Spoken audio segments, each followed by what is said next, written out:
저도 본당 신부하면서 무당들 세례를 많이 줬어요. 무당들이 천신, 자기가 모시는 신기가 떨어지면요, 천신을 찾아온다니까요. 그래서 내가 뭐 북도 태우고 막 이거 신물도 많이 태워주고 세례도 주고, 또 어떤 무당은 유방암이 걸렸는데 60 한 7, 8쯤 됐는데 평생 이제 점을 봐준 거죠. 근데 이제 나한테 온 거예요. 이제 삶을 정리하고 하느님한테 귀의하고 싶다고. 살아온 얘기 다 들어주고, 그리고 이제 마지막에 이제 죽을 때 또 시모님 성가 소리 듣고 죽고 싶다고. 근데 쫓아가갖고 또 보니까 막 기다리고 있더라고요. 그래서 성모님 성가 듣고 싶다. 그래서 내가 막 성가 불러주니 그렇게 해서 돌아가셨어. 그러니까 내 품에 죽은 무당도 있다니까, 내 품에 죽은. 내가 웬만한 무당보다 낫지. 웬만한 무당보다 나은 거예요. 그러면 우리가 카페 차려놓고, 여러분들 본당 신부님들 면담하려고 그러면 얼마나 힘들어. 본당 신부님 바쁘고, 우리 은퇴하면 시간도 많은데. 그래서 우리 잘생긴 시모니 신부가 있어요. 오늘 오후에 만날 건데, 시모니 신부, 그 커피 바리스타 자격증도 있고, 잘생기고 자격증이니까, 시모니 신부는 커피 바리스타 하고, 그리고 나보다 7살 많은 베네딕토 신부라 했는데 얼굴이 못생겼어요. 네. 형은 그 정신없이 왔다 갔다 하지 말고 주방에서 나오지 말고, 거기서 나오지 말고 음식하고, 음식. 네. 그 다음에 뭐 담배만 피우고 뭐 아무것도 안 하는 우리 마티아 신부, 너는 청소하고. 난 이제 이게 되니까 앉아서. 내가 장소도 다 봐뒀어요. 장소는 어디로 했냐면은 남한산성 성지가 있는데, 남한산성 성지가 새로 성당을 줘서 갔어요. 옛날 구성당이 아주 그 창호주로 잘 줘놨어. 그래갖고 그 성당 터 달라고 그랬어. 여러분들 남한산성 그 근처에 또 점 보는 데도 많아요, 보면. 그래갖고 이제 거기에 이제 신부 카페. 우리는 은퇴해서도 할 일이 있는 거야. 그러니까 나는 이제 뭐 대학하라고 이제 기부금도 40억 받았으니까 나는 200살까지 살아도 일이 있어요. 200살까지. 근데 여러분들은 무슨 계획이 있느냐? 나 이걸 묻고 싶은 거예요. 무슨 계획이 있느냐? 지금 60살 되신 분들은 100살까지 살아요. 100살. 50살 되신 분들은 110살까지 살아. 110살. 40대신 분들은 120살까지 살아. 120살. 제가 20년 전에 강의하러 다니면서 여러분들은 이제 100세 시대가 옵니다. 신부님 뻥하지 말라고 무슨 100살까지 사느냐고. 근데 요즘 여러분들 100세 안보장, 100세 연금보장 나왔어요, 안 나왔어요? 100세 시대 온 거예요. 근데 올해 한 보험회사에서 무슨 상품이 나오느냐면 110세 건강 안심보험이 나왔다니까요. 그러면 이분들이 보험회사 분들이 야 100세 상품 나왔으니까 다음에 110세 할까? 이거 아니죠. 그때는 암 정복된다고 보는 거예요. 그리고 그때는 치매도 어느 정도 잡는다고 보는 거예요. 혈압, 당뇨 다 잡는다고 보는 거예요. 그러니까 그리고 60년 후야. 60년 후인데 여러분들 1년에 0.5년이 늘어나요. 1년에 0.5년 평균. 그러니까 지금 86세가 가장 많이 죽는 나이래요. 86세가. 근데 2020년에는 몇 세에 가장 많이 죽느냐면 90세에 가장 많이 죽는데 2020년. 그럼 2020년이면 몇 년 후에? 6년 후야. 6년 후. 그럼 여기 60살 되신 분들 66살 되면은 90세가 가장 많이 죽는다 그러면 그분들 몇 살까지 살 것 같아요? 100살은 그냥 가는 거 60세들은. 50세들은 110살 가는다니까. 아직 산 것도 아니라니까 여러분들. 40살들은 20년 더 살고 60년을 더 살아요. 60년. 그런데 며칠 전에 소련, 러시아에서 먹으면 120살까지 사는 알약을 개발했대요. 미토콘트리아라고 우리가 이렇게 장도 늙어가고 늙어가면서 노화가 진행인데 그걸 먹으면 그 노화 진행 속도를 그렇게 늦출 수가 있다는 거예요. 10년 후부터 시판한다는 거예요. 120살까지 사는 일이 벌어지는 거예요. 120살. 그러면 이거 어떻게 되는 거야, 이거? 이거 보통 심각한 문제가 아니라니까, 여러분들. 지금 웃을 일이 아니에요, 지금. 웃을 일이 아니에요. 예, 심각한 거예요. 3년 전에 우리나라가 100살 이상이 1,700명 선에서 왔다 갔다 했어. 3년 전에. 여자가 1,600명, 남자가 100명. 3년 전에 100살 이상이. 예.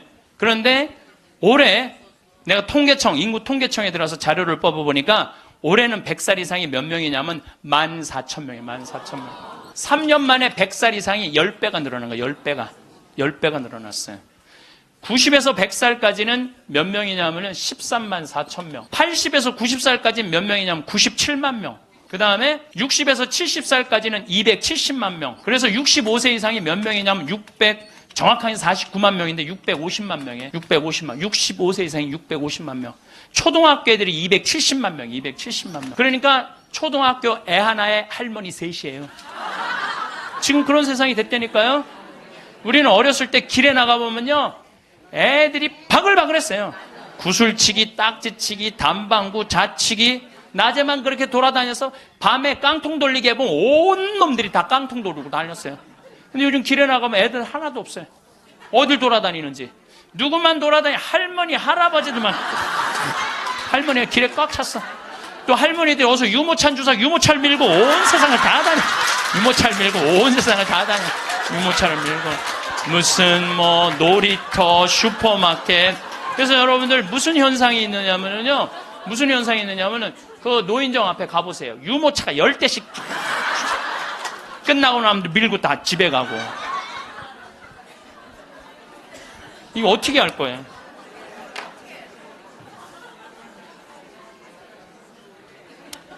조선시대 왕들은 평균 연령이 조선시대 왕이 27명이었어요. 27명이 있었는데 평균 연령이 46.1세였어요.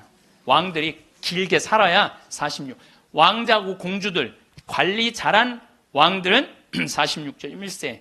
관리 잘 안 하고 왕자도 큰 왕자들 있잖아요. 왕 못된 왕자들. 그거 평균 나이라면 36세야. 평민들은 조선시대 35세. 평균 나이 35세. 그때는요, 아무 문제가 없었어요. 그때는 35세. 그러니까 20살에 결혼을 해갖고 35에 주고 40이나 그러면요, 이땐 갈등도 하나도 없어. 20살에 결혼해갖고 3년 애 하나씩 낳으면은 한 7 낳다가 죽는 거야. 7명 낳다가 죽는 거예요. 그렇죠? 네. 삶의 계획이 뭐가 필요해?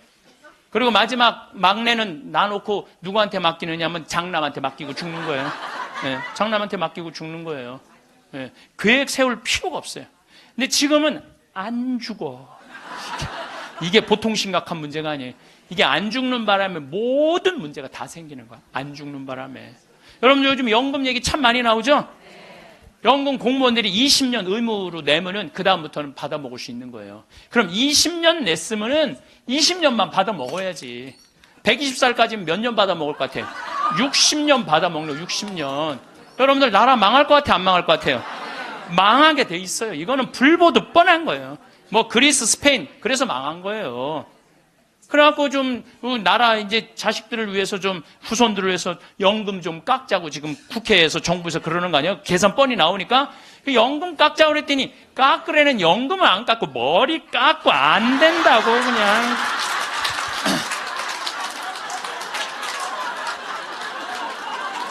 아니 누가 연금 깎자고 그랬지 머리 깎자고 그랬어? 그런데 여러분들 이게 웃지도 울지도 못할 일이에요. 웃지도 울지도 못할 일이야. 이게 지금 우리나라가 지금 무대책이야. 무대책. 아무 대책이 없는 거야. 그래서 연금 문제에 걸리지. 치매가 우리나라가 지금 58만 명이에요. 여러분들 35살 때 죽을 때 치매 걸려요? 이땐 치매 걸릴 시간도 없어요. 근데 지금 80, 90 방에 가만히 앉아 있으면은요, 네가 누군지 내가 누군지도 모르고 그냥 이러고 있는 거예요. 네가 누군지 내가 누군지도 모르고. 그러면 치매가 이렇게 있으면은 이 한 집에 5, 6 매달려 있다고 보면은 300만 명이 치매 때문에 고통을 겪고 있는 거예요. 모든 문제는 안 죽어서 생기는 문제예요. 내가 삶을 어떻게 살아갈 것이냐, 이거 보통 생각해야 되는 거 아니에요. 그냥 진짜 웃을 일이 아니라니까요. 지금 여러분들 웃을 일이 아니에요. 그런데 우리나라가 65세 이상 노인들이 OECD 국가 중에 가장 가난해. 가장 가난해. 근데 여러분들 왜 가난한 줄 알아요? 국가가 잘못해서 가난했을 것 같아요? 천만의 말씀. 우리나라가 프랑스보다 교육비를 몇 배를 더 쓰냐면 9배를 더 써요. 프랑스보다 9배 더 써요. 미국보다 교육비를 몇 배 쓰는 3배를 더 써, 3배를. 근데 여러분들 생각을 해봐요. 우리가 프랑스보다 지금 비슷비슷하게 살지만 조금 떨어져. 미국은 우리 한 2배 정도 잘 살아. 근데 그 2배 정도 잘 사는 나라보다 3배를 교육비를 더 쓰는 거예요. 그래서 남자아이 대학 결혼까지 들어가는데 여러분들이 3억 6천이에요. 처음부터 태어나갖고 걔한테 쏟아놓는 돈이 3억 6천이야. 여자는 3억 4천이 들어가요. 그럼 남자, 여자, 아들, 딸 둘 나가고 결혼까지 시켰으면 여러분들 얼마 쓰면 7억을 쓴 거야. 7억을. 셋 낳았으면 10억을 쓴 거야. 10억. 그러니까 애를 낳아요? 그래서 애도 안 낳는 거예요. 이놈의 교육 때문에 애도 안 낳는 거예요. 그러니까 애가 안 나오면 나라는 어떻게 되겠어요? 이게 머리가 복잡해요. 내가 보기엔 정치인들 머리가 지끈지끈할 거야 아마. 그 생각을 해보면은. 그러니까 65세 넘어가고 OECD 국가 35개 나라 중에 우리나라가 노인이 가장 가난해. 쓸 돈이 없는 거야. 자식들한테 다 쓰고. 그리고 요즘 애들은요 1등 아니면 패배자야 다. 그러니까 대기업에 취직 안 하면 아무데도 취직 안 하는 거야. 그리고 대기업 안 갈 바야 200만 원 받고 일 안 한다 이거야. 그러니까 집에서 논다는 거야. 그럼 노는 놈 누가 책임져야 돼? 부모가 아니 어제도 저녁 먹으면서 들은 얘기인데 엄마 아빠가 다 교직이래. 그래서 연금이 700만 원 정도 나온대요. 그렇게 친구 중에 제일 연금이 많이 나온대. 상전 밥 한 번, 술 한 번을 안 낸다는 거야. 친구들이 막 욕을 한다는 거야. 너는 이 새끼야 밥 한 번 안 사냐 그렇게 연금이 많은데 근데 한 친구한테 술 한 번 하자 그러면서 울면서 그러더래요. 애들이 둘 다 명문대학을 나왔는데 대기업 몇 번 보내 떨어지더니 집에서 놀고 있다는 거야. 걔네들 생활비로 600만 원을 대준다는 거야. 자기가. 그 자기네들이 100만 원을 가지고 쓴다는 거. 100만 원을 가지고. 그러니까 친구들 뭐 사주고 싶어도 사줄 수가 없다는 거예요. 100만 원 갖고 생활해야 되니까. 이게 지금 대한민국이 지금 정신이 나가도 한참 나간 거예요. 보통 문제가 아니라니까요. 안 죽어서 문제, 애들 일 안 해서 문제, 애 안 낳아서 문제. 참 큰 문제야. 그러니까 여러분들은 내가 어떻게 살아갈 것인가 이 계획을 잘 세우셔야 돼요. 잘 세우셔야 돼. 예. 또 이 나이를 먹어갖고 어떤 문제가 있느냐면은 70세 드신 분들 이 경제적인 문제가 지금 가장 심각한 문제고 또 하나는 무기력증에 빠져요. 사는 게 재미가 하나도 없어. 돈이 있어야지 어디 돌아다니까 돈이 있어야지.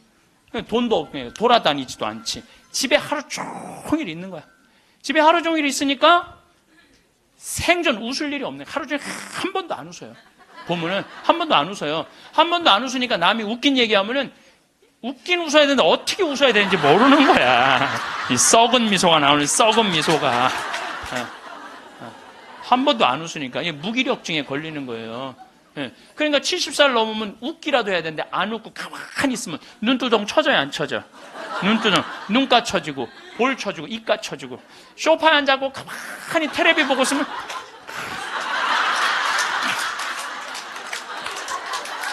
소파에 앉아고 텔레비만 째려보고 있는 거야.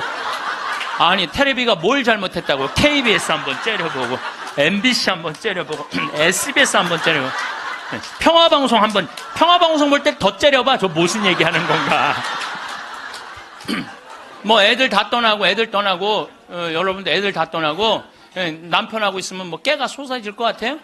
깨 안 쏟아져요. 신혼 때나 깨가 쏟아지는 거지. 소파에 앉아 이렇게 있는데 남편이 지나가면은 투명인간이 지나가나 보다.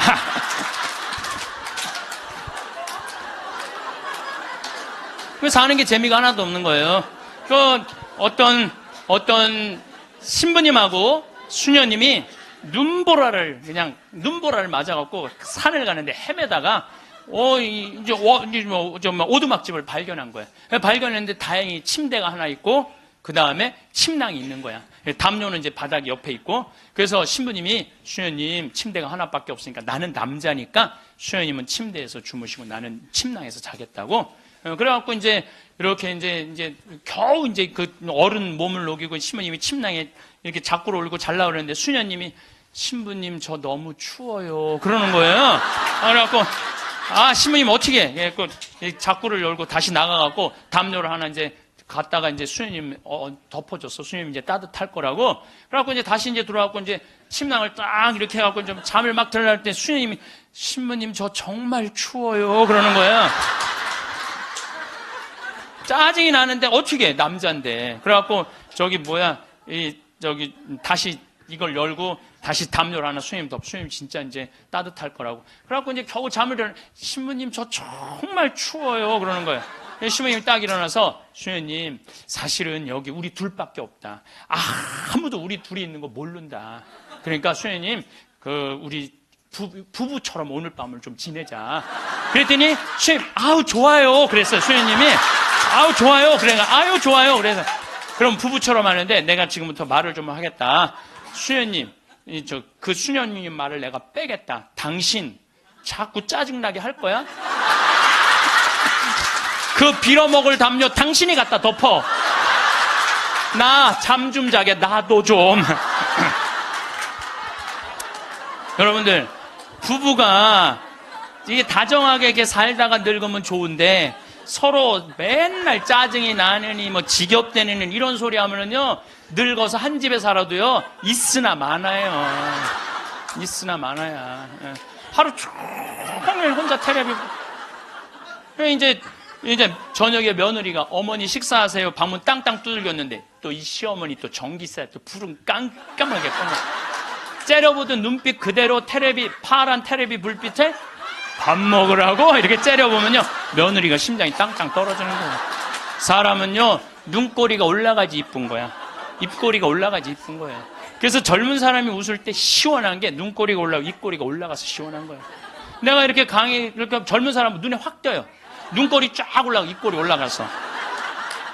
또 나한테 강의 들어오면 그냥 와. 신부님한테 온다고 연필로 막.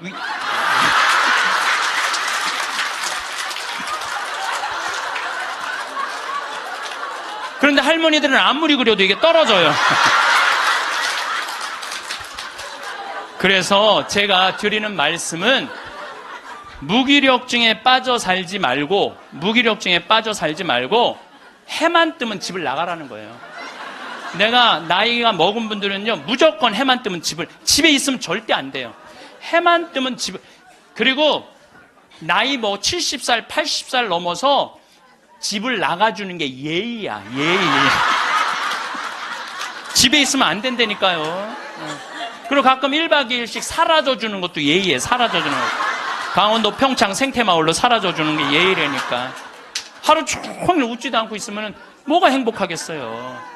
그러니까 할머니들 오늘 65세가 넘어갔고 나는 해 뜨자마자 나왔다 여기 나왔다 한번 손 들어보세요. 내가 늘 말하지만 이 처녀들이 슬기로운 처녀들이라니까. 이 처녀들이 슬기로운 처녀들인 거예요. 그래서 신부님 돈이 있어야지 나가 돌아다니죠. 집 잡혀라. 집을 잡혀라. 그래서 집 잡혀서 경복궁도 가고 덕수궁도 가고 온양온천도 가고 춘천도 가고 맛있는 것도 사 먹고 친구들하고 어울려서 평창 생태마을도 오고 돌아다닐 수 있을 때까지 돌아다니는 거예요. 그래갖고 집 잡혀갖고 돌아다닐 수 있을 때까지 다니는 할머니들은 죽을 때 어떻게 죽는지 아세요? 아니에요. 그건 아니고 씩 웃고 죽는 것도 죽는 거지만은 돌아다닐 수 있을 때까지 돌아다니는 할머니들은 죽을 때 어떻게 죽느냐면 지쳐서 죽어요. 지쳐서.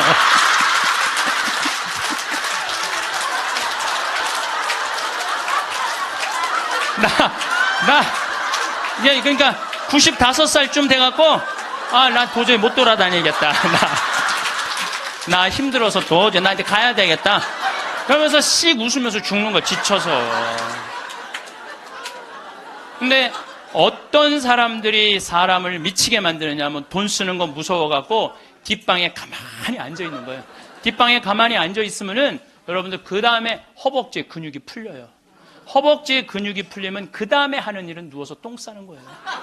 똥 싸는 거예요. 그 다음에 그 집에 할머니가 똥을 싸기 시작하면 그 집은 기쁨은 다 사라지는 거예요.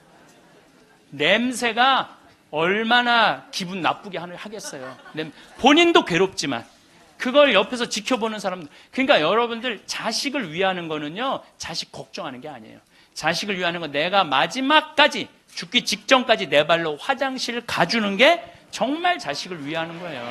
그러니까 마지막까지 화장실을 가주기 위해서는 뭐 해야 돼? 운동해야 된다. 운동. 제가 말씀드리는 거. 운동. 네, 운동. 여러분들 2살 때 자랑스러운 게 뭔지 알아요? 똥오줌 가르는 거예요.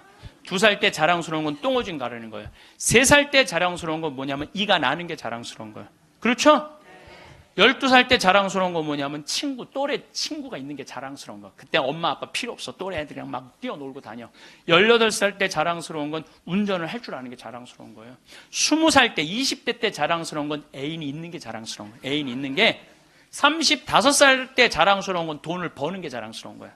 50살 때 자랑스러운 건 뭐가 자랑스러운 거예요? 돈이 많은 게 자랑스러워요.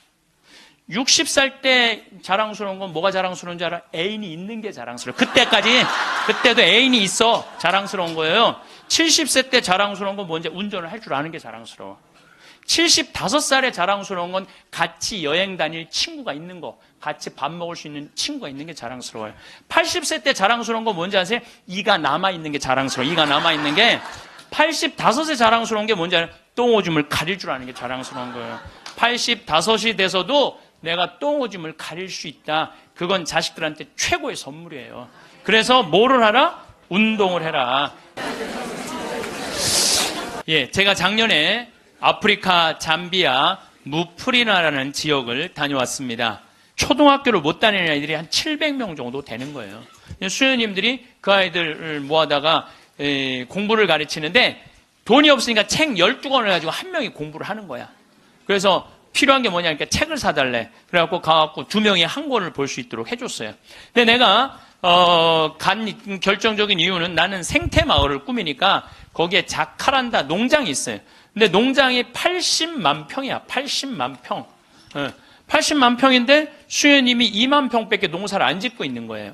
그래서 내가 수녀님한테 물어봤어요. 수녀님, 이거 농사 다 지면은 보육시설, 병원, 그 다음에 학교, 다 운영할 수 있을 텐데 왜 2만 평밖에 못 꾸미고 있느냐? 그랬더니 신부님, 우리는 맨손으로 농사 짓는다는 거예요. 포크레인도 없고 트랙터도 없고 경운기도 없어서.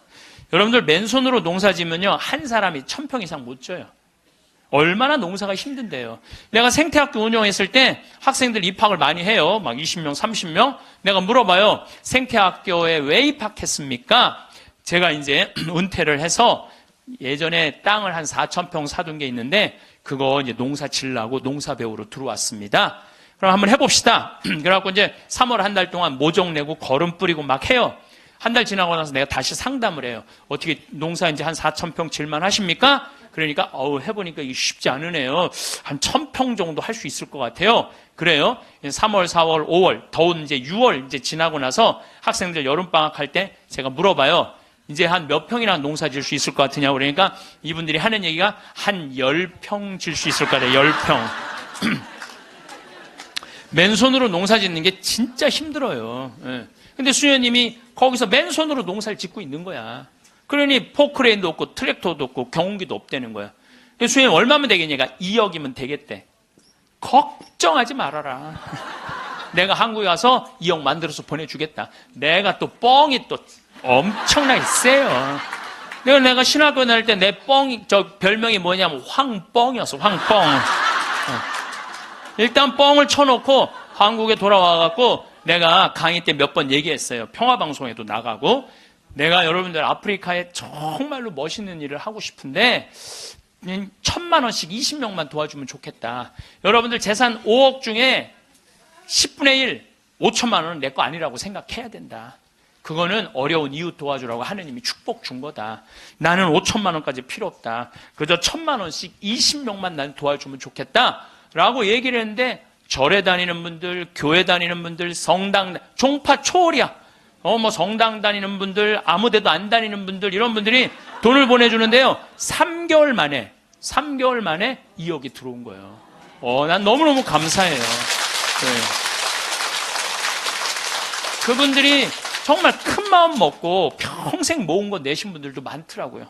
또 한 분은 마장동에 있는 분은 그냥 500원짜리, 1,000원짜리 다 모아 한 500만 원을 갖고 온 거예요.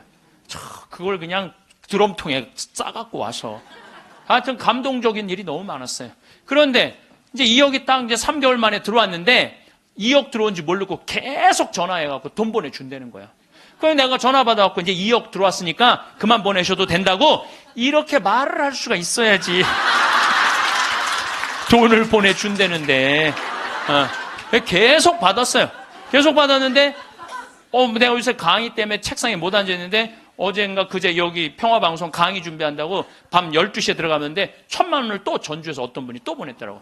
그것까지 합쳐서 들어온 돈이 7억 1,000만 원이 들어온 거야. 7억 1,000만 원. 아니 2억이면 되는데 7억이 들어오니까요. 사람이 마음이 간사해지더라고요. 난 그래서 이걸 하면서 그 복지시설 사람들 이해가 되더라니까요. 그 돈 떼어먹는 사람들 이해가 되더라니까. 이래서 떼어먹는구나. 어쨌든 내가 이제 포크레인 트랙터 경운기 사주기로 했으니까 그거 사주러 나갔어요.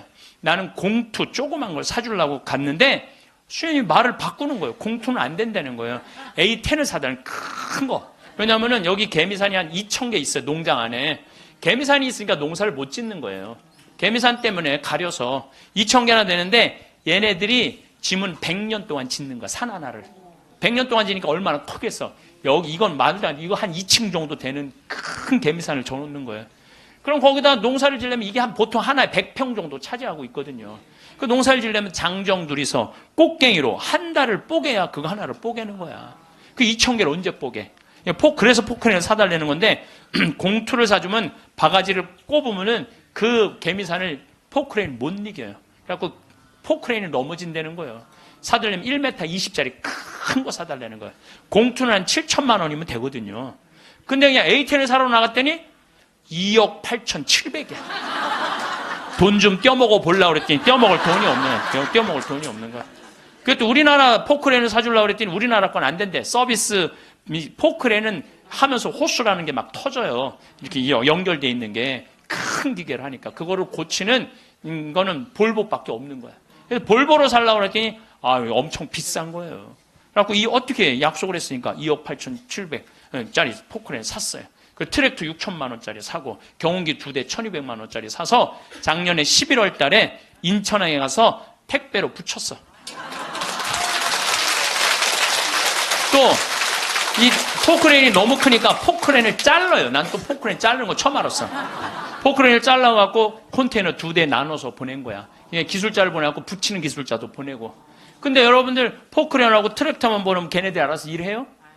기술자도 따라가야 되네. 그러니까 작년 11월 달에 포크레인 트랙터 택배로 붙일 때 기술자 둘도 택배로 붙였어. 그냥.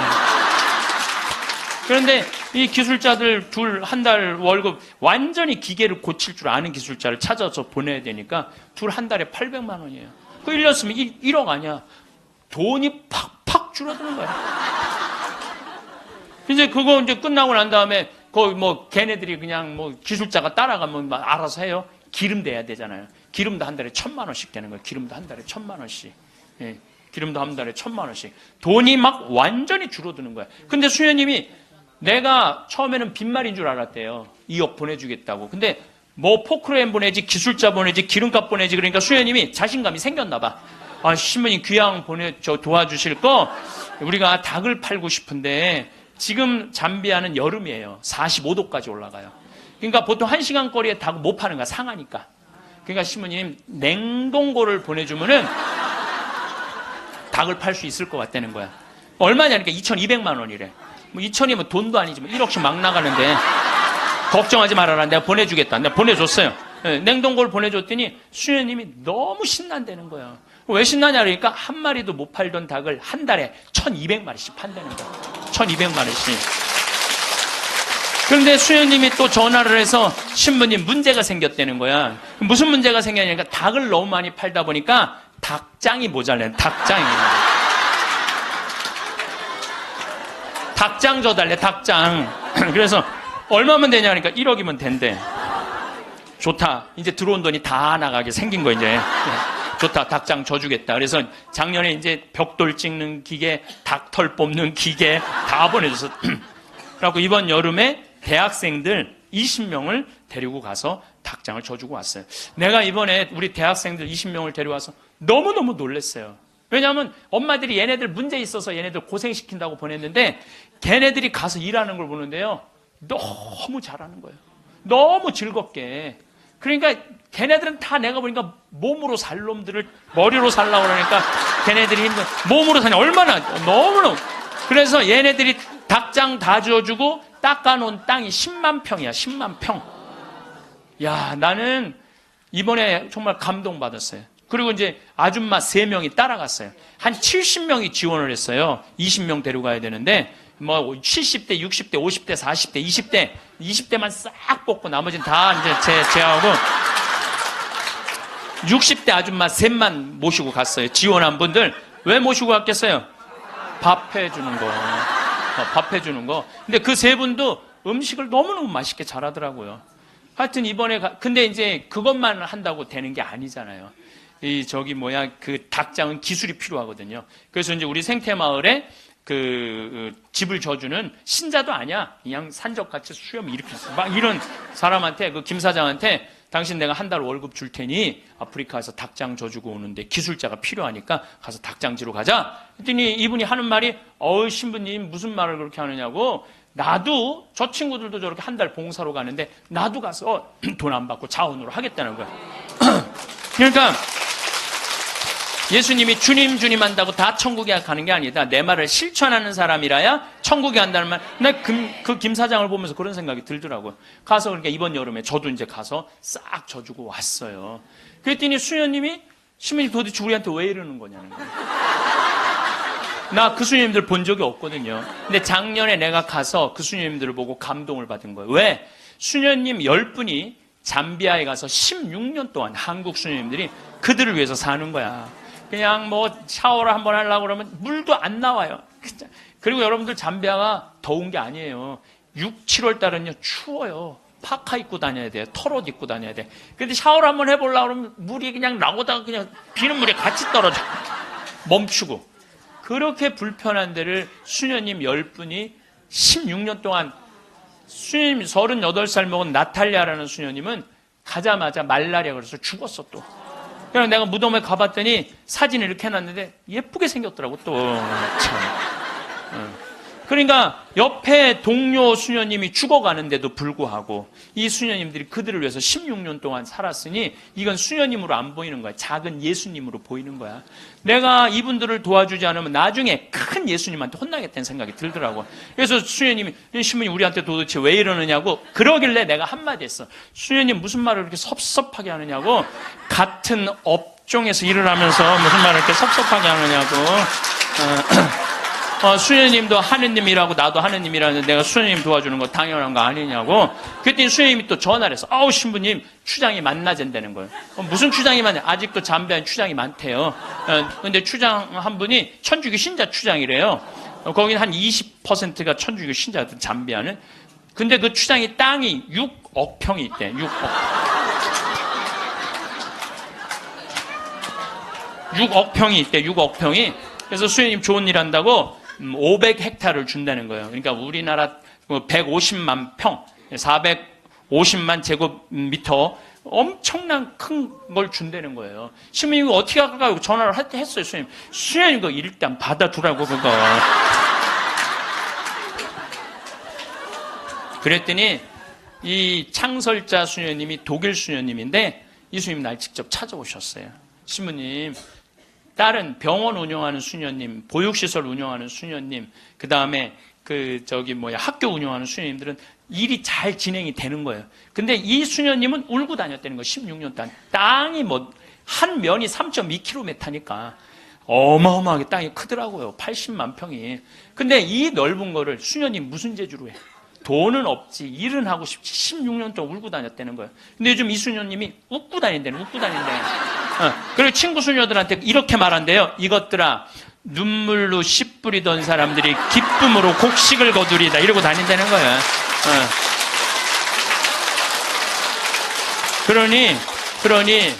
그러니 신부님, 이건 자기네들은 하기가 쉽지 않다는 거예요. 신부님은 나는 또 그쪽으로 공부도 했고, 그러니 신부님 귀향 시작을 했으니 완성을 좀 해달라고. 그러니까 난 또 80만 평 완성하려면은 70살까지 일이 기다리고 있는 거야. 난 아무리 살아도 아무 상관없어. 심심할 일이 없어. 심심할 일이. 이번 여름에는 이제 치과 의사 선생님들, 안과 의사 선생님을 모시고 왔는데 이제 좀 젊은 분들이 가는데 안과 의사 선생님 대학병원에 과장님을 모시고 간 거야. 수술 도구까지 다 갖고 내가 다 우리 저 후원하는 분들이 보내니까 치과 수술 도구, 안과 수술 도구 다 갖고 갔거든요. 근데 이 치과는 이제 작년에 갔으니까 환자들이 많은데 안과는 사람들이 줄은 잔뜩 섰는데 무서운 거야. 이게 수술하면 누나를 빼는 건 줄 알고 누나를 빼는 건지. 백내장 환자가 많은데 그래갖고 그냥 들어왔다 나갔다 하는 거야. 그냥 수녀님들이 강제로 막 끌고 가 해라고. 그래갖고 이제 이 백내장 수술을 해줬는데 보통 그 사람들은 병원에 와도 고맙다고 안 그런대요. 근데 이 백내장 수술한 사람 매일 병원에 와서 고맙다고 그래. 눈알 빼는 줄 알았더니 눈알이 너무 잘 보이는 거야. 너무너무 잘 보이는 거야. 그래서 뭐 다른 과는 거기도 병원이 있는데 안과, 치과 이거는 특수 직분이기 때문에 없대요. 근데 그분들이 그것 때문에 가장 고통을 겪는 거거든. 그래서 난 또 그 이제 의사 선생님들을 매년 모시고 가는 미안해갖고 내년에는 가지 말지 뭐 그랬더니 신부님 빼놓고 우리끼리 올게요 그러더라고요. 그게 왜 그런가 했더니 그 의사 선생님들이 스트레스가 많아요. 그 아주 환자들 불평 그거 다 받아내는 거 너무 스트레스가 많은 거야. 그런데 그 선생님들 마지막 날 저녁에 이제 항상 회의를 하거든요. 신부님 내가 의대 다니면서 내가 막 라면 먹고 그래. 그러니까 바쁘니까 보람을 한 번도 못 느꼈대. 내가 이렇게 힘들게 공부한 보람을 여기 와서 느낀다는 거야. 그러니까 나는 내년에 안 가려고 그랬는데 자기네들끼리 간다는 거예요. 참 그래서 내년에 나 어쩔 수 없이 또 가게 생겼어요. 내년 여름에. 근데 이제 10만 평을 깎아놨는데 거기도 지금 지구 온난화 때문에 굉장히 11월 시작하면서부터 우기가 시작됐는데 빈님이 안 오신 거예요. 그래갖고 보름 동안 안 오는데 지지난주부터 빈님이 오기 시작을 했다는 거야. 수녀님이 내가 이제 이양기라고 땅이 넓으니까 다 보내줬어요. 그 편지가 어제 왔어. 보니까 신부님 뿌렸는데 지금 비가 오시는데 옥수수가 대가 올라오기 시작한다. 10만 평에. 나는 그게 내 것도 아니고 그 프란치스코 전교 수녀회 건데도 나는 내 게 아니잖아요. 그게 그 수녀님들 도와주러 간 거니까. 그런데도 그거 생각하면 너무 행복해요. 이야, 난 정말 행복한 사람이구나. 너무너무 좋죠. 그러니까 이제 이제 70살까지 나는 일이 기다리고 있는 사람은 어떤 일을 마무리하고 나면 보통 사람들은 끝났다고 생각합니다. 하지만 진짜 멋진 순간은 그 다음에 찾아옵니다. 바로 새로운 일을 상상하고 계획하는 시간입니다. 함께 무언가를 시작할 사람들을 떠올리고 어디로 가볼지, 어떤 활동을 해볼지 구체적으로 그려보는 것만으로도 가슴이 두근거립니다. 이런 설렘은 나이와 상관없 누구에게나 찾아올 수 있는 선물입니다. 마치 어린아이가 내일 소풍을 앞두고 잠을 설치듯이 여러분도 앞으로 다가올 일들을 생각하며 행복해질 수 있습니다. 무엇을 할지 계획하는 과정 자체가 이미 삶을 풍요롭게 만들어줍니다. 한 세대 전만 해도 사람들은 지금처럼 긴 시간을 살리라고는 상상하지 못했습니다. 하지만 의학과 과학의 발전 덕분에 우리에게 주어진 시간은 예상보다 훨씬 길어졌습니다. 이제 긴 수명은 소수의 행운이 아니라 모두가 누리는 현실이 되었습니다. 문제는 시간이 늘어난 만큼 고민도 함께 생겨났다는 점입니다. 무엇을 하며 보낼지 방향을 잃으면 무기력함에 빠지기 쉽습니다. 가족들과의 관계에서도 새로운 어려움이 나타납니다. 긴 시간 동안 서로 어떻게 지내야 할지 누구도 명확한 답을 알려주지 않습니다. 이런 문제들을 해결하기 위해서는 스스로 하루하루를 채워나가는 방법을 찾아야 합니다. 첫 번째로 중요한 것은 익숙한 공간을 벗어나는 일입니다. 매일 같은 장소에서 같은 사람들만 만나다 보면 세상이 점점 작아지는 느낌을 받게 됩니다. 집 안에만 머물러 있으면 생각도 좁아지고 마음도 답답해집니다. 밖으로 나가서 새로운 장소를 걸어보고 처음 보는 풍경을 눈에 담는 것만으로도 기분이 달라집니다. 동네 공원을 산책하거나 가보지 않았던 거리를 걷는 것도 좋습니다. 멀리 여행을 떠나지 않아도 됩니다. 가까운 곳이라도 새로운 길을 걷다 보면 마음이 환해집니다. 사람들을 만나는 것도 중요합니다. 새로운 사람들과 대화를 나누면 생각의 폭이 넓어집니다. 공원에서 산책하는 사람들과 인사를 나누거나 시장에서 장을 보며 상인들과 이야기를 나누는 것도 좋습니다. 거창한 만남이 아니어도 됩니다. 짧은 대화라도 사람과 사람 사이의 연결을 느끼게 해줍니다. 혼자 있는 시간이 길어지면 외로움을 느끼기 쉬운데 이런 작은 접촉들이 외로움을 덜어줍니다. 동네 복지관이나 문화센터에서 진행하는 프로그램에 참여하는 것도 추천합니다. 같은 관심사를 가진 사람들을 만날 수 있고 새로운 것을 배우는 즐거움도 느낄 수 있습니다. 두 번째로는 나 자신을 위한 시간을 갖는 것입니다. 지금까지 다른 사람들을 위해 많은 시간을 보냈다면 이제는 나를 위해 시간을 써도 괜찮습니다. 내가 진짜 좋아하는 것이 무엇인지 생각해보고 그것을 실천해보는 겁니다. 음악을 듣는 것을 좋아한다면 콘서트에 가보고 영화를 좋아한다면 영화관에 자주 가면 됩니다. 요리를 즐긴다면 새로운 음식에 도전해보고 정원 가꾸기가 좋다면 화분을 늘려보는 것도 좋습니다. 중요한 것은 이런 활동들이 누군가를 위한 것이 아니라 순수하게 나의 즐거움을 위한 것이어야 한다는 점입니다. 다른 사람의 눈치를 보거나 평가를 신경 쓸 필요가 없습니다. 잘하든 못하든 상관없습니다. 그저 하는 과정 자체가 즐거우면 그것으로 충분합니다. 여러분이 웃고 있다면 그것이 가장 훌륭한 결과입니다. 악기를 배우고 싶었다면 지금 시작해도 늦지 않습니다. 전문가가 되려는 것이 아니라 즐기려는 것이니 부담 가질 필요가 없습니다. 돈을 쓰는 것도 두려워하지 않아도 됩니다. 물론 무리한 소비는 피해야 하지만 나를 행복하게 만드는 일에 적절히 투자하는 것은 현명한 선택입니다. 맛있는 음식을 먹고 좋은 공연을 보고 편안한 옷을 사는 것은 사치가 아닙니다. 이런 것들이 모여서 하루를 행복하게 만들고 그 행복이 쌓여서 삶을 풍요롭게 만듭니다. 아껴두기만 하면 무슨 소용이 있겠습니까? 지금 이 순간을 즐기면서 사는 것이 훨씬 중요합니다. 가끔은 평소에 가지 않던 좋은 식당에 가서 맛있는 식사를 하거나 마음에 드는 물건을 사는 것도 자신에게 주는 선물입니다. 혼자만의 시간도 소중합니다. 조용히 앉아서 생각에 잠기거나 좋아하는 음악을 들으며 멍하니 있는 시간이 필요합니다. 바쁘게 움직이는 것만이 능사가 아닙니다. 가만히 있으면서 마음을 정리하고 내면을 들여다보는 시간이 있어야 합니다. 이런 시간을 통해 내가 정말 원하는 것이 무엇인지 깨닫게 됩니다. 창밖을 바라보며 아무 생각 없이 있는 것도 좋고 좋아하는 취미 활동에 몰두하는 것도 좋습니다. 아무에게도 방해받지 않고 온전히 나만의 시간을 보내는 것이 때로는 가장 큰 휴식이 됩니다. 세 번째로 가장 중요한 것은 몸의 건강을 지키는 일입니다. 아무리 하고 싶은 일이 많아도 몸이 따라주지 않으면 소용이 없습니다. 건강한 몸이 있어야 원하는 것을 할 수 있고 가고 싶은 곳에 갈 수 있습니다. 건강을 유지하는 방법은 생각보다 간단합니다. 매일 조금씩 몸을 움직이고 제때 식사하고 충분히 자는 것입니다. 운동이라고 해서 거창할 필요는 없습니다. 집 근처를 걷는 것도 훌륭한 운동입니다. 하루에 30분만 걸어도 몸이 달라집니다. 걷기가 지루하다면 가벼운 스트레칭이나 체조를 해도 좋습니다.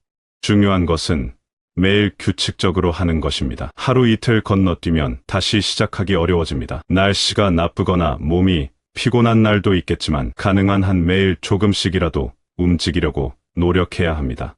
집 안에서라도 제자리 걸음을 하거나 간단한 맨손 체조를 하면 됩니다. 걷기는 특별한 장비나 기술이 필요 없는 최고의 운동입니다. 편한 신발만 신으면 언제 어디서나 할 수 있습니다. 아침 일찍 공원을 걷는 것도 좋고 저녁 식사 후 동네를 한 바퀴 도는 것도 좋습니다. 걸으면서 주변 풍경을 구경하고 계절의 변화를 느끼면 마음도 편안해집니다. 혼자 걷기 싫다면 가족이나 친구와 함께 걸으면 됩니다. 이야기를 나누며 걷다 보면 시간이 금방 갑니다. 식사도 신경 써야 합니다. 귀찮다고 대충 먹거나 건너뛰면 안 됩니다. 제철 채소와 과일을 충분히 먹고 단백질도 적절히 섭취해야 합니다. 물도 자주 마셔야 합니다. 음식을 만들어 먹는 과정 자체가 하나의 즐거운 활동이 될 수 있습니다. 새로운 요리법을 시도해보거나 좋아하는 음식을 정성껏 만들어 먹으면 기분이 좋아집니다. 시장에 가서 신선한 재료를 고르는 것부터 즐거움이 시작됩니다. 색깔 고운 채소들을 보고 있으면 저절로 기분이 좋아집니다. 혼자 먹더라도 식탁을 정갈하게 차리고 천천히 음미하며 먹는 습관을 들이면 좋습니다.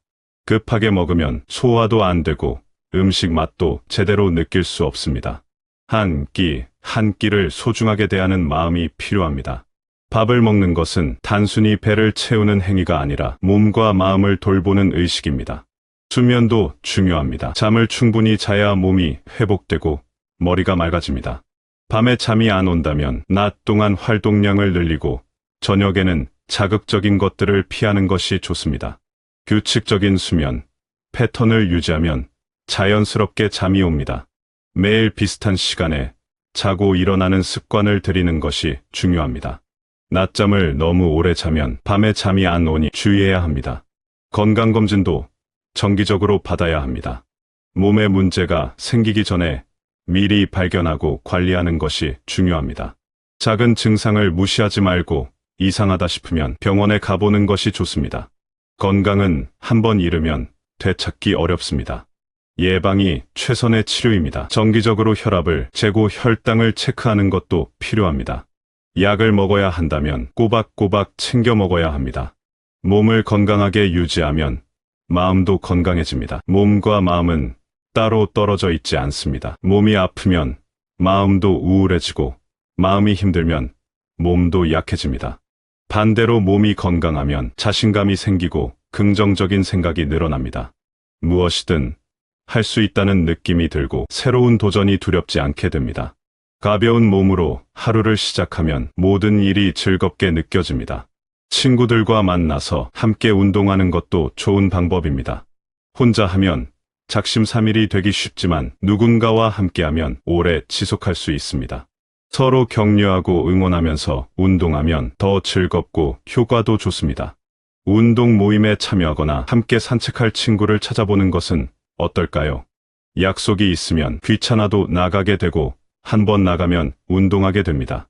긴 시간을 행복하게 보내는 비결은 멀리 있지 않습니다. 먼 미래를 걱정하며 불안해하는 것보다 지금 이 순간을 충실하게 사는 것이 훨씬 중요합니다. 오늘 하루를 잘 보내면 내일도 잘 보낼 수 있습니다. 하루하루가 쌓여서 한 달이 되고 1년이 되고 긴 시간이 됩니다. 거창한 계획을 세우고 큰 결심을 할 필요가 없습니다. 그저 매일 작은 것들을 실천하면 됩니다. 아침에 일어나서 창문을 열고 신선한 공기를 마시는 것부터 시작하면 됩니다. 간단한 스트레칭을 하고 맛있는 아침을 먹고 밖으로 나가 햇빛을 쬐는 것만으로도 하루가 달라집니다. 좋아하는 사람에게 연락하고 반가운 얼굴을 보고 따뜻한 대화를 나누면 마음이 풍요로워집니다. 저녁에는 하루를 되돌아보며 잘한 일들을 생각해 봅니다. 작은 성취라도 스스로를 칭찬해 주는 것이 좋습니다. 오늘 30분을 걸었다면 잘했다고 말해주고 맛있는 식사를 만들어 먹었다면 수고했다고 격려해 줍니다. 친구와 즐거운 시간을 보냈다면 행복한 하루였다고 감사해야 합니다. 이렇게 하루를 긍정적으로 마무리하는 습관이 중요합니다. 잘못한 것이나 못한 것을 생각하며 자책하는 대신 잘한 것들을 떠올리며 만족하는 것입니다. 실수를 해도 괜찮습니다. 계획대로 되지 않아도 괜찮습니다. 완벽하게 살려고 애쓸 필요가 없습니다. 중요한 것은 포기하지 않고 계속 나아가는 것입니다. 넘어지면 다시 일어나고 잘못하면 고치면 됩니다. 매일 조금씩 나아지려고 노력하는 것 자체가 이미 훌륭한 삶입니다. 어제보다 오늘이 조금 더 나으면 그것으로 충분합니다. 급하게 변화하려고 하면 오히려 지치고 포기하게 됩니다. 여러분 자신을 돌보는 것은 이기적인 일이 아닙니다. 오히려 가장 책임감 있는 행동입니다. 내가 건강하고 행복해야 주변 사람들도 편안합니다.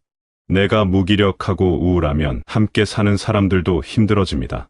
나를 잘 돌보는 것이 결국 모두를 위한 최선의 선택입니다. 가족들도 여러분이 건강하고 행복하기를 바랍니다. 짐이 되고 싶지 않다는 생각에 자신을 희생할 필요가 없습니다. 여러분이 즐겁게 웃으며 활기차게 지내는 모습이야말로 가족들이 가장 보고 싶어 하는 모습입니다. 억지로 참고 견디며 사는 것이 미덕이 아닙니다. 솔직하게 내 감정을 표현하고 원하는 것을 말하고 하고 싶은 일을 하면서 사는 것이 진정으로 성숙한 태도입니다. 불편한 것이 있으면 말하고 도움이 필요하면 요청하는 것이 당연합니다. 혼자 모든 것을 감당하려고 하지 않아도 됩니다. 앞으로 다가올 많은 날들을 어떻게 보낼지는 여러분의 선택에 달려 있습니다. 두려움과 걱정 속에서 보낼 수도 있고 기대와 설렘 속에서 보낼 수도 있습니다.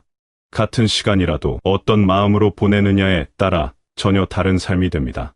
그걸 먹인다고 아버지는 산에 가서 큰 죽을 둥 살 둥 주치캐로 다니고 어머니는 또 밤 12시까지 그걸 다려놓고 아들 강의 끝나면 먹이려고.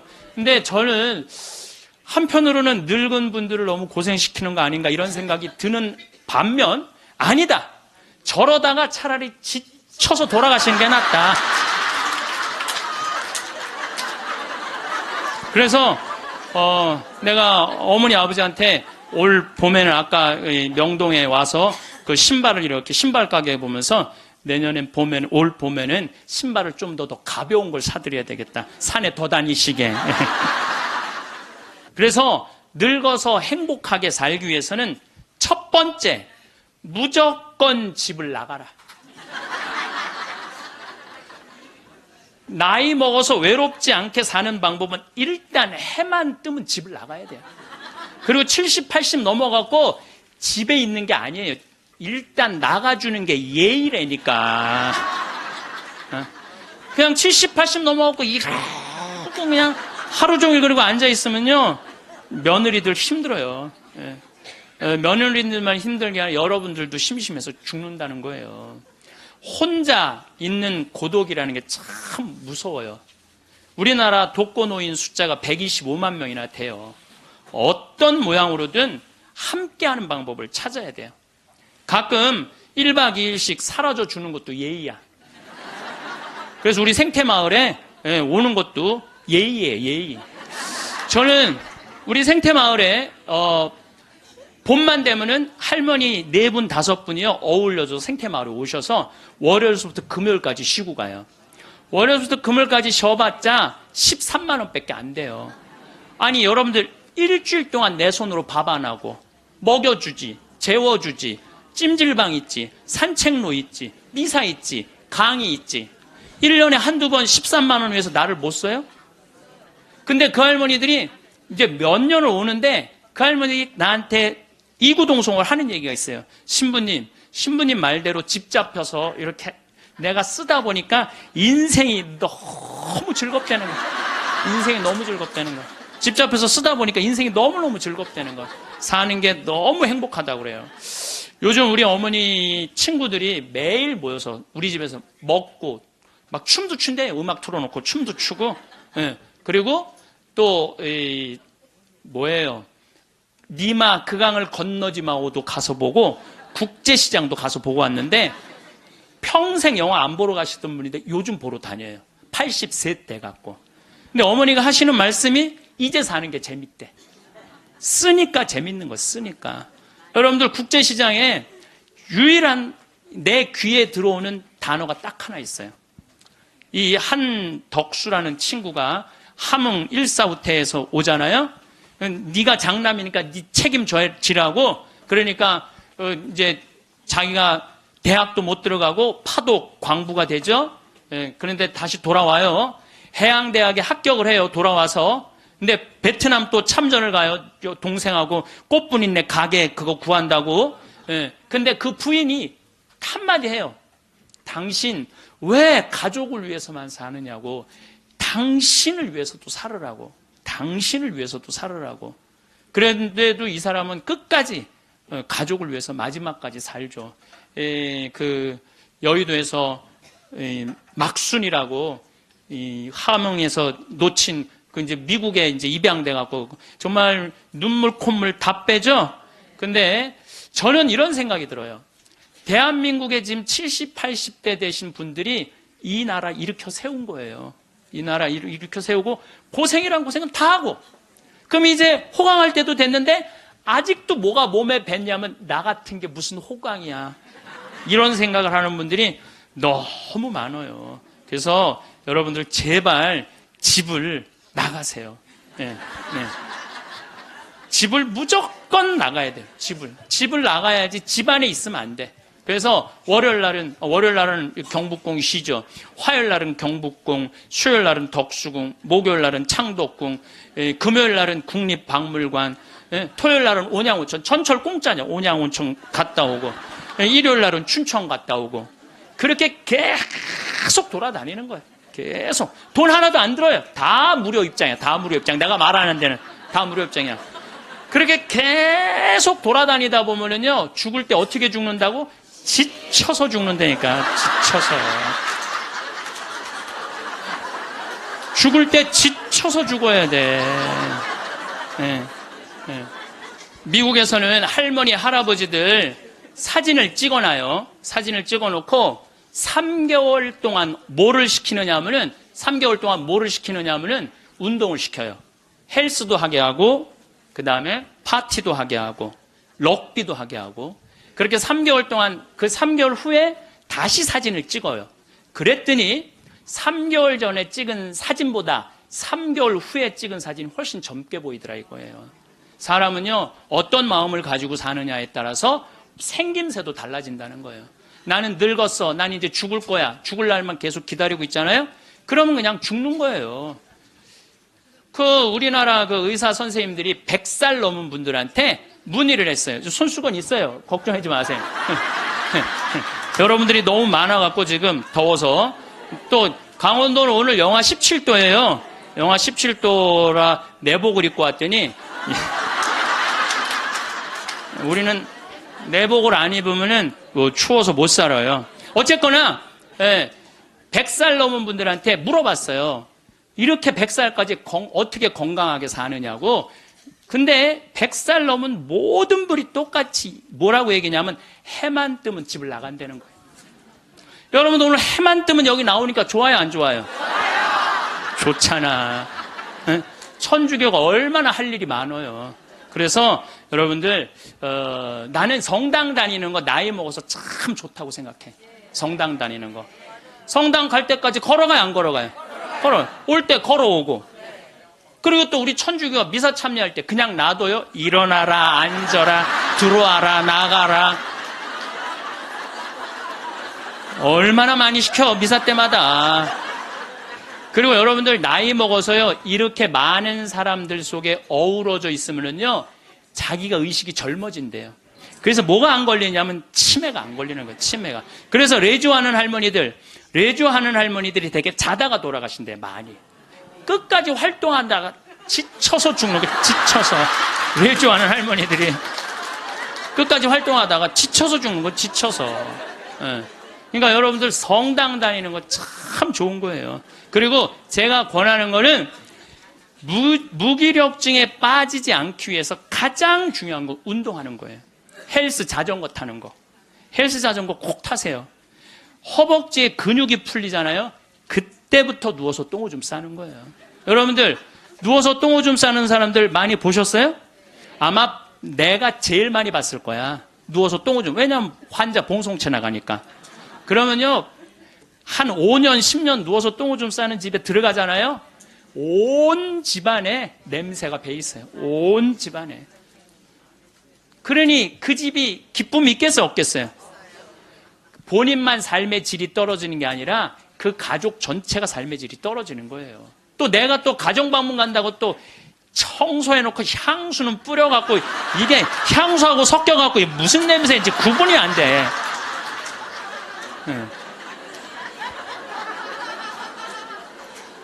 여러분들 나이 먹어갖고 미국은요, 제가 이거 여러 번 봤어요. 미국은요 90살이 넘어서 다리가 풀려갖고 거동을 못하는 분들한테 의사가 약 처방 안 해요. 뭘 처방하냐면 헬스장 가라고 그래요. 헬스장. 왜냐하면 몸에 근육이 있으면요 잠도 잘 와요. 몸에 근육이 있으면 잠도 잘 오고, 또 몸에 근육이 있으면은 누워서 똥오줌 안 싼다는 거예요. 그래서 어떤 할아버지는 헬스를 하면서부터 어깨가 넓어져갖고 양복을 다시 맞추고 춤도 추고 그런다는 거예요. 또 나이 먹어갖고 좋은 건 춤추는 거예요. 이게 나이 먹어갖고 춤처럼 좋은 게 없다는 거예요. 가장 자연스러운 운동 중에 하나가 춤이라는 거예요. 그래서 요새 노인복지관에서 춤 프로그램이 참 많잖아요. 가서 춤만 추세요. 또 눈이 맞아갖고 막 결혼을 하느니 마느니.